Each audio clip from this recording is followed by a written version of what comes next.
The sound came first, metal twisting, glass shattering, a violent screech of tires clawing polished hospital floors. Then the screams, sharp, panicked, cutting through the hum of monitors and the antiseptic hush of the emergency room. The black sedan crashed through the sliding doors, spinning sideways before skidding to a stop in the lobby.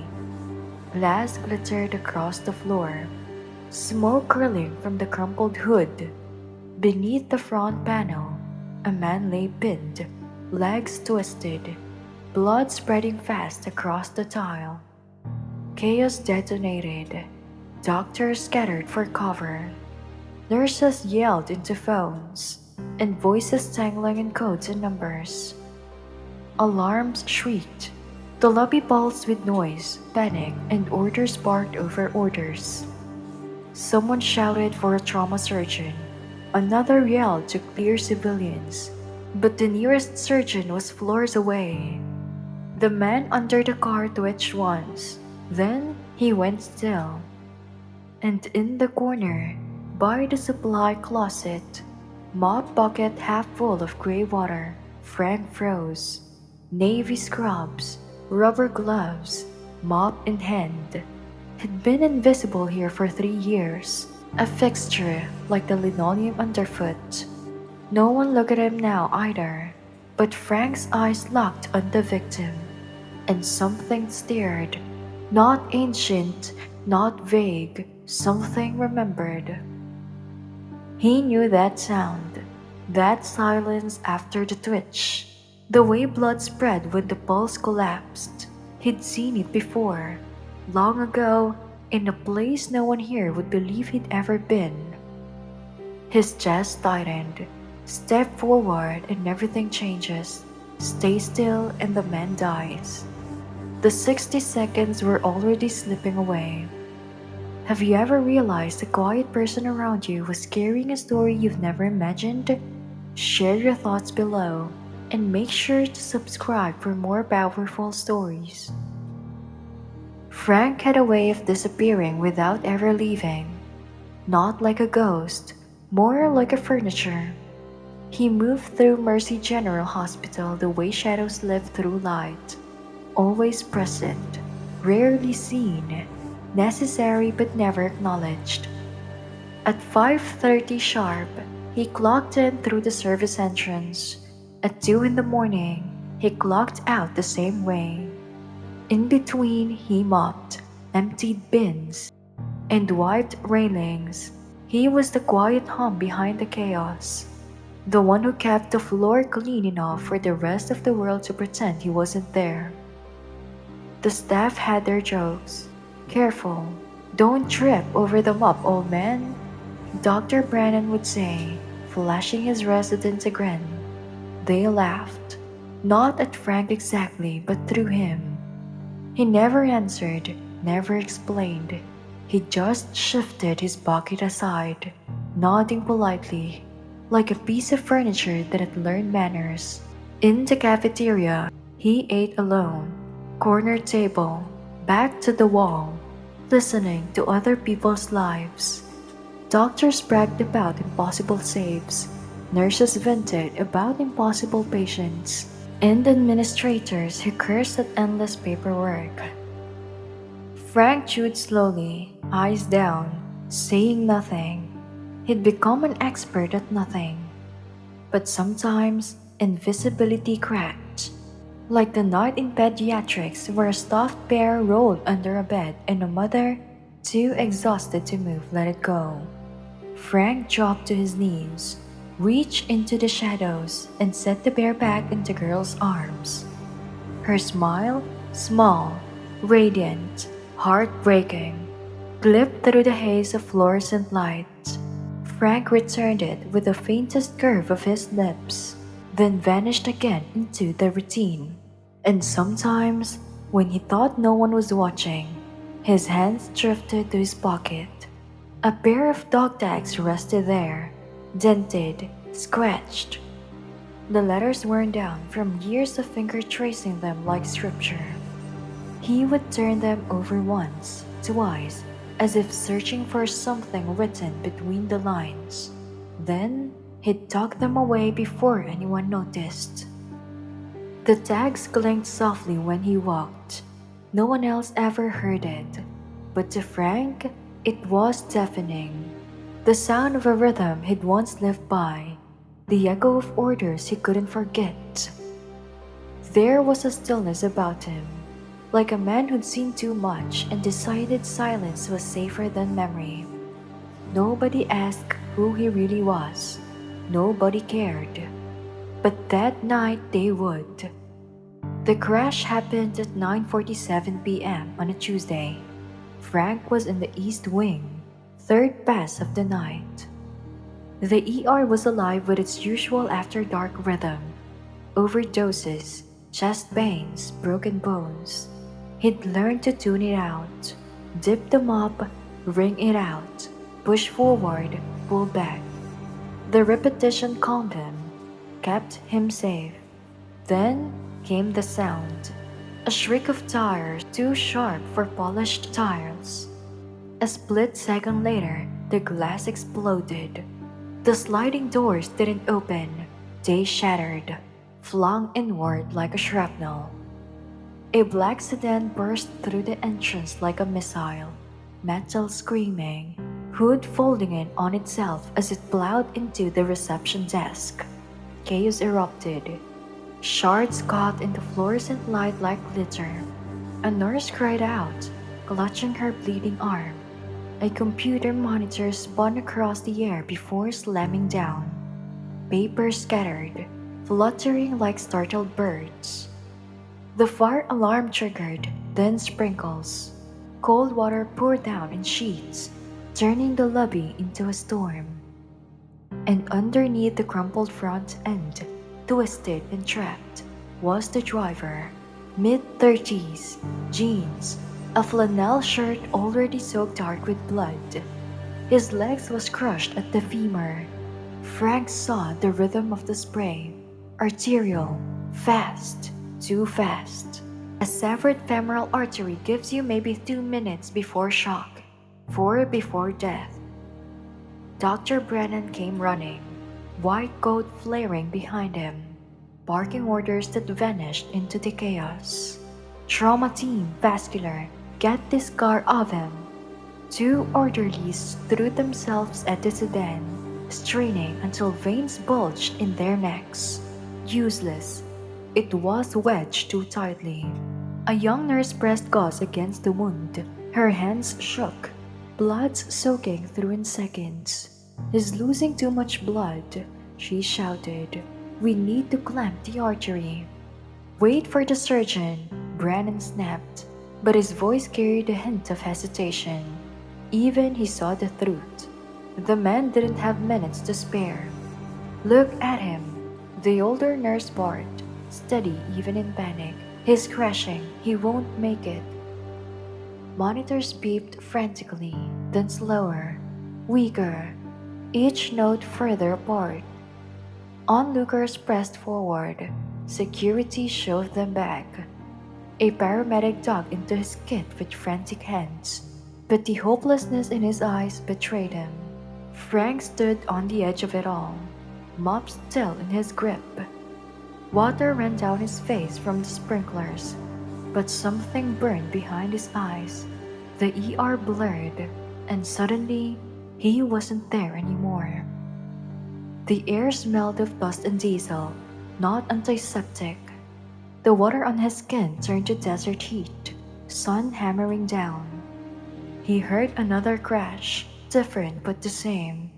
A Humvee flipped on its side, flames curling from the wreckage. The air was thick with smoke and the acrid stench of burning rubber. And beneath it, voices, young voices screaming for a medic. Callahan, Mercer, Winslow, Caldwell. Names he hadn't spoken aloud in years.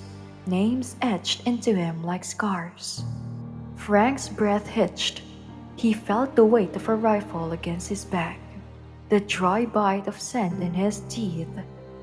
Blood poured into the desert, so much that the dust clumped into mud. Hands twitched, grasp, went still. He blinked, and the desert flickered into the ear again. Shining tile, red rivers pooling. The nurses gasped useless against the torrent. Blink, desert, blink, hospital. The world collapsed together. Blood and sand, blood on tile, screams here, screams there. It was all the same. The mop slipped from his hands, clattering on the tile. Nobody noticed. His chest locked tight. His hands shook uncontrollably.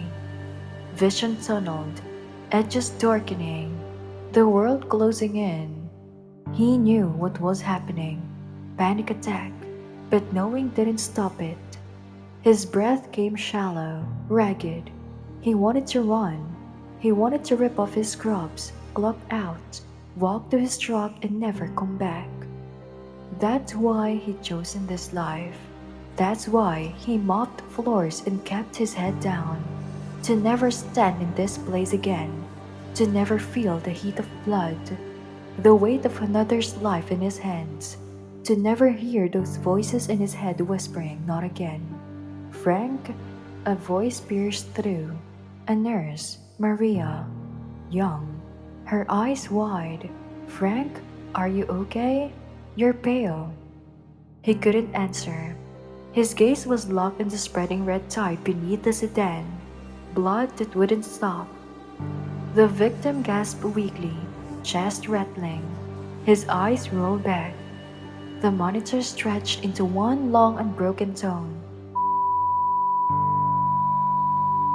Time froze. And in that sound, Frank was 20 years younger, kneeling in the sand, pressing down on wounds too deep to close, whispering words that had haunted him ever since. Not again, never again. The desert roared in his ears. The ER burned into his eyes. Something inside him tore open. Or maybe it fused shut. He couldn't tell which, but his hands stopped shaking.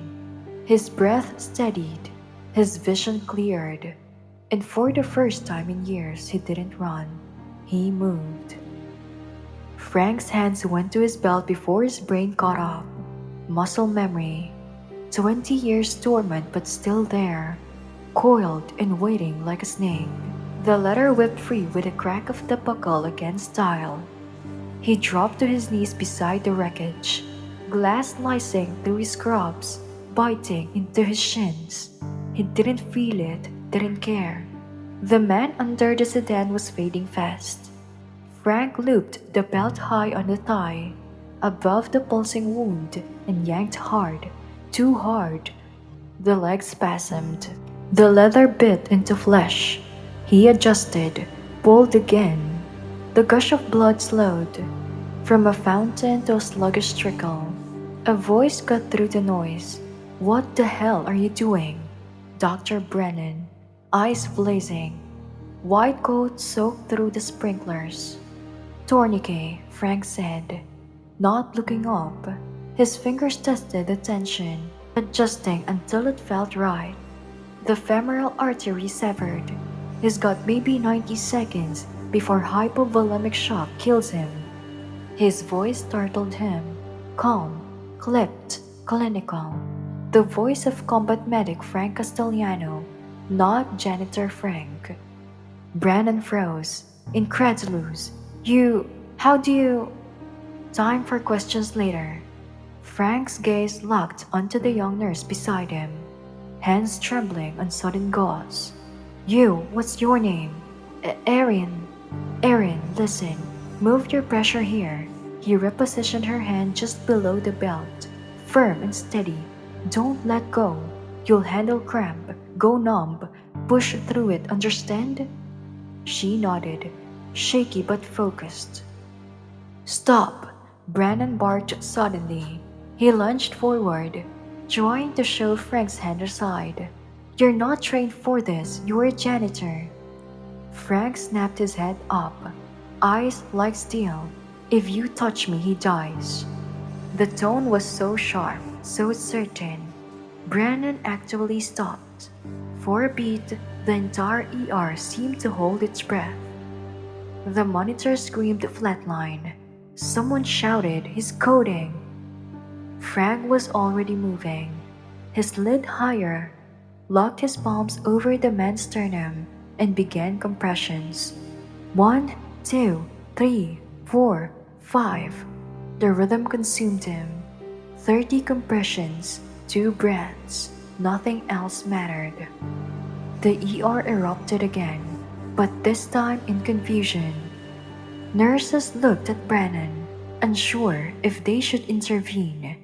Security shifted uneasily, half stepping forward, then stopping.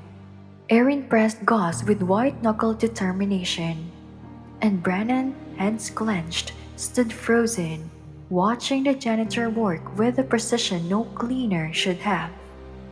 "Who is he?" someone whispered. Frank blocked them all out. 30 compressions, tilt head, 2 breaths, chest rise, good, back to compressions. But with each push, ghosts pressed into. Callahan, 19, chest full of shrapnel, gasping in desert heat while mortars fell. Frank had done compressions then too, whispering promises he wasn't sure he believed. "Not you, not this time." 8 minutes, arms on fire, refusing to quit. Callahan had lived, but others? He blinked hard. Sweat and sprinkler water blurred his eyes. His arms trembled, not from fear this time, but from exertion. "Stop!" Brandon shouted again, voice cracking. "You'll break his ribs. Better broken ribs than a coffin." Frank growled through clenched teeth. He didn't slow, couldn't. 30 compressions, 2 breaths. The man's chest stuttered, convulsed. Nothing. Doubt surged. What if this time I fail? What if it's Mercer all over again?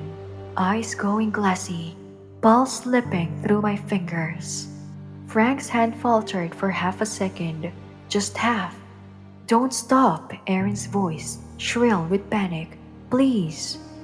Frank gritted his teeth. Focus. Not then. Now. Not Mercer. This man. Move. He drove his weight down harder, finding the rhythm again. A single blip on the monitor, so faint it might have been static. Another. Then another.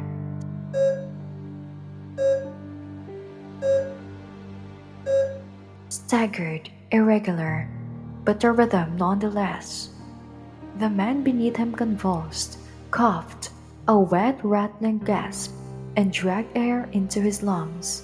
His chest rose, fell, again, alive. For a heartbeat, the ER was silent. No shouts, no orders, no alarms, just the weak and even beeping of a heart clawing its way back from the edge. Frank sat back, arms trembling violently, his chest heaving. Blood smeared his hands, filling the creases of his palms, slick under his nails. He stared at them, at the proof of what he'd just done, and for a moment, he wasn't in the ER. He was in the desert, 25, hands coated in another boy's blood, wondering how many more he could lose before it broke him. But this one had come back. The spell broke when Brennan finally spoke, voice low, shaky. "That's impossible." He looked at Frank like he was seeing him for the first time. "You're not just..." A nurse whispered. "He was military. Look at the way he..." Security glanced between themselves, the weight of the reveal settling. Frank pushed himself to his feet, legs unsteady, bloodied hands hanging at his side.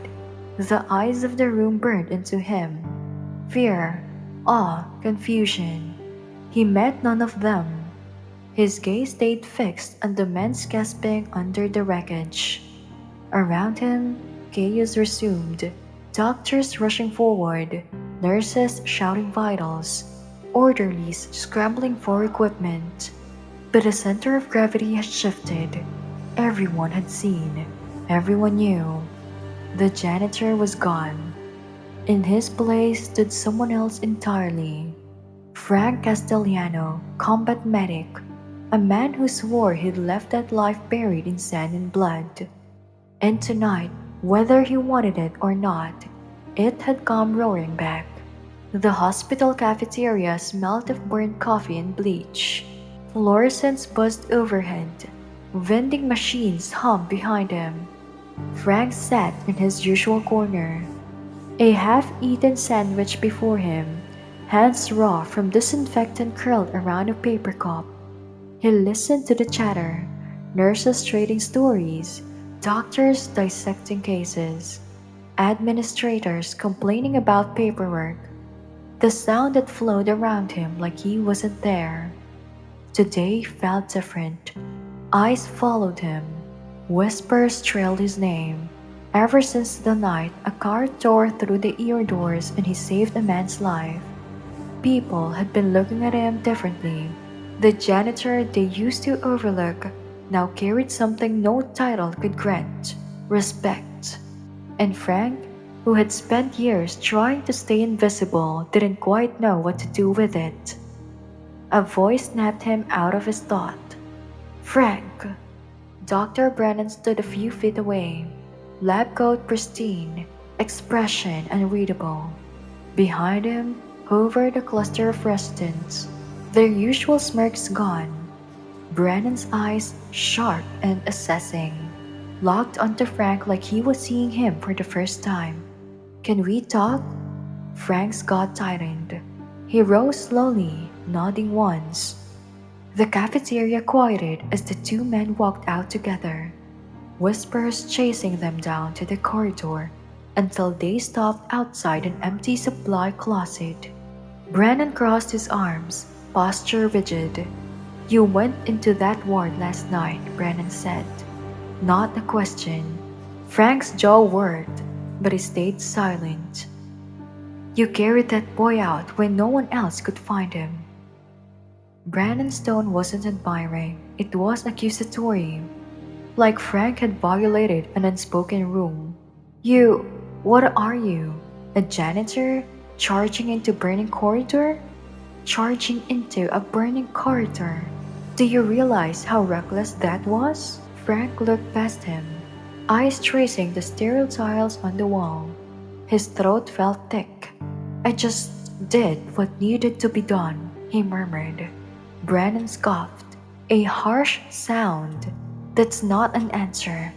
I've seen men freeze in combat zones less chaotic than last night. You didn't freeze. You knew exactly where to go, how to move. That wasn't luck. That was instinct. That was training. The word hung heavy in the air. Training. Frank's fingers twitched towards his pocket where the old dog tags rested, cool metal pressing against his thigh. He said nothing. Who are you, Frank? Brandon demanded, voice low, cutting, because I'm starting to think you're not just the guy who cleans up after us. For a moment, Frank almost told him. About the desert heat that clung to his skin even now, the shrapnel scars hidden under scrubs, the names etched in memory like gravestones he carried in his chest. About the orders followed. The blood scrubbed off hands that had once carried rifles instead of mops, but the words stuck in his throat. To speak them was to relieve them, and he'd spent years burying them deep, under bleach and silence. I'm nobody, Frank said finally, voice steady but soft. I clean floors, that's all. Brennan's eyes narrowed, frustration flashing across his face. For a heartbeat, he looked ready to press harder, to force the truth out. But then, something shifted. He exhaled, shoulders loosening just slightly. You saved that boy's life, Brandon said, quieter now. I don't know who you were before this place, but You're not invisible anymore. Frank flinched at that word, invisible. It had been his shield, his armor. To lose it felt like being stripped bare. I didn't do it for things, he muttered. Maybe not, Brandon admitted. He extended a hand, almost reluctantly. But it doesn't change the fact that you did it, and I respect that. Frank stared at the hand for a long moment before shaking it, his grip firm but brief. Brandon walked away, leaving Frank alone in the corridor, heart pounding. That night, as the hospital quieted, Frank pushed his mop down the long fluorescent hole. The wheel squeaked, the bucket sloshed. Routine, safe, but every step carried weight. He could feel the eyes of the staff lingering when he passed. Nurses nodded now, not dismissively, but with something like gratitude. One even whispered thank you as he walked by. Frank kept his head down, cheeks hot. He wasn't built for this spotlight. He stopped at the end of the hall, leaning on the mop handle. The dog tags slid out of his pocket. He rubbed them between his fingers. The edges familiar, worn. The metal clinked softly, echoing against the tiles. Once they had defined him. Soldier, protector, killer. Now, he was just a janitor who couldn't stay invisible anymore. He slipped the tags back into his pocket, tightening his grip on the mop, and pushed forward. The act felt stubborn, defiant, a way of saying, I'm still just this. Don't make me more than I am. The following afternoon, as Frank wheeled his cart past the waiting room, a woman and her two children stood. The little boy clutched a bandaged arm, his face pale but alive. His mother's eyes were red from crying, but when she saw Frank, they softened. She approached slowly, her daughter tugging on her sleeve. You're the one, the mother said, voice thick, the one who carried my son out. Frank shook his head. I just helped. But the girl stepped forward, clutching a worn stuffed bear. You're like a superhero, she whispered. Frank froze. The words hit harder than any bullet ever had. His mouth opened, but nothing came out. He managed a small nod, then turned away, gripping the cart handle until his knuckles widened. That night, Catherine, one of the veteran nurses, found him in the cafeteria again. She slid into the seat across from him, setting 2 cups of coffee on the table. Don't look so scared, she said with a tired smile. I'm not here to interrogate you.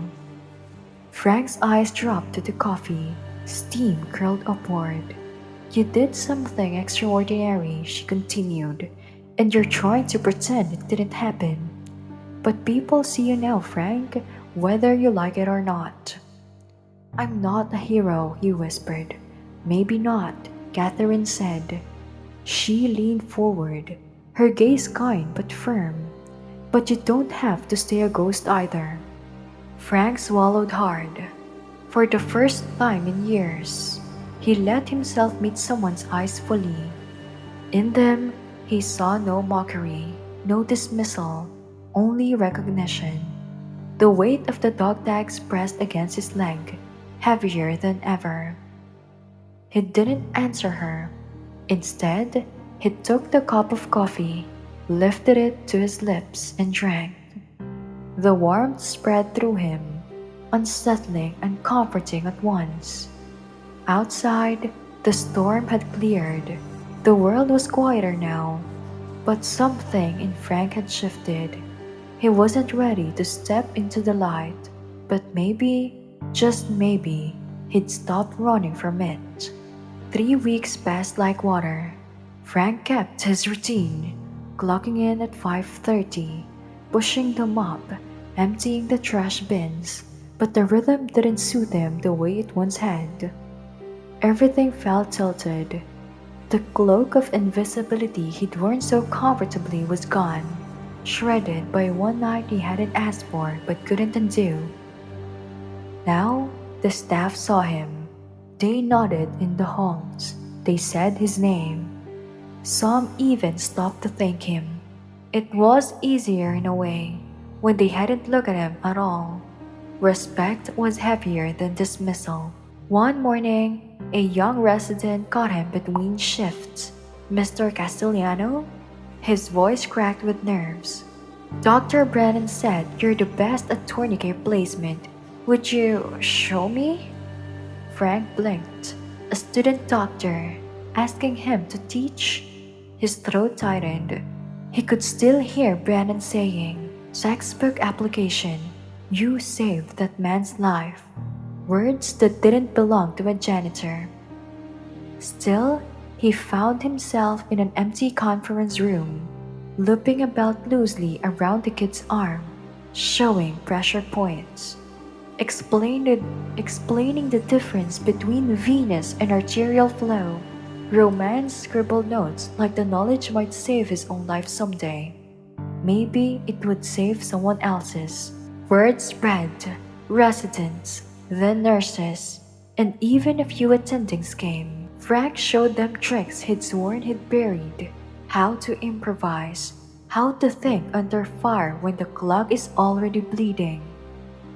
Each time, he told himself it would be the last. Each time, another face showed up, asking, when the administration called him in. He nearly walked out. Consulting. Disaster preparedness, they said. We'll pay for recertification. You belong on the team. He'd shaken his head. I'm not that man anymore. But the truth was, he hadn't stopped thinking about it since. Teaching hadn't broken him like he feared. It had quieted something. The nightmares were still there, but softer, less sharp, as though the ghost he carried finally saw proof that he wasn't useless. That maybe their deaths had a weight because he'd chosen not to waste what he knew. He wasn't ready to admit that aloud. Not yet. On a Thursday morning, Frank came in early under the excuse of picking up his paycheck. The truth was simpler. He needed to see the man he'd pulled back from the edge. Needed proof. The lobby buzzed with families, stretchers, and clipboards. For a moment, Frank feared he'd missed him. That Travis had slipped out unseen. Then he spotted him. Thin, pale, leaning on a cane but walking, alive. Travis's kid started ahead, balloons bobbing, while his wife steadied his arm. He scanned the lobby, eyes catching Frank's across the room. Something passed between them. Recognition, gratitude, a weight too big for words. Travis broke away, limping, determined. Each step looked like pain, but he pushed through until he stood in front of Frank. I was hoping I'd see you, he said, voice rough but steady. My daughter's been asking if you're a superhero. I told her you are. Don't argue. Frank tried. I'm just a guy with a mop? Travis's smile was weary but warm. Maybe, but you're also the reason my wife isn't a widow. The reason those kids still have a father. He extended a scarred hand. Thank you doesn't cover it, but thank you.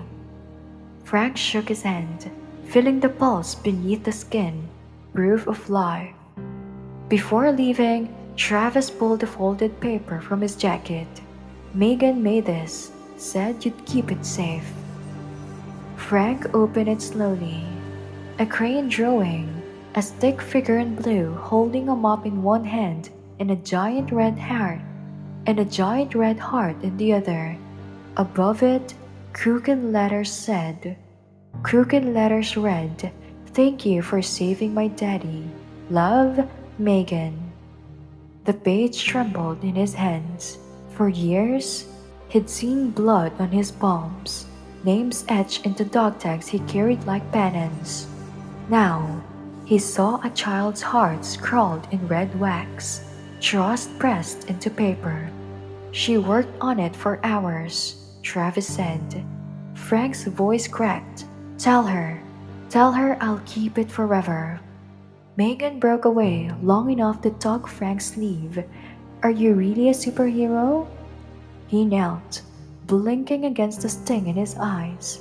No, sweetheart, just a guy who didn't walk away. My dad is alive because of you, she said simply. That makes you a superhero. Frank swallowed hard, unable to answer. She hugged him quickly and fiercely before skipping back to her brother. Alone again, Frank slipped the drawing into his pocket, directly over his heart. In the other pocket, the dog tags rested heavy, names etched in steel, death on one side, life on the other. Later, as sunlight spilled into the lobby, Frank pulled the tags out. For the first time, he whispered something new. I'm okay now, you can rest. And maybe it was imagination, but the weight eased. He tucked both tokens away, picked up his mop, and walked toward the staff entrance. The work would continue, mopping floors, sweeping glass, but maybe soon also teaching again. Maybe saying yes, because sometimes the only way to silence ghosts is to keep saving the living. And maybe, finally, Frank was ready. Everyday heroes are all around us.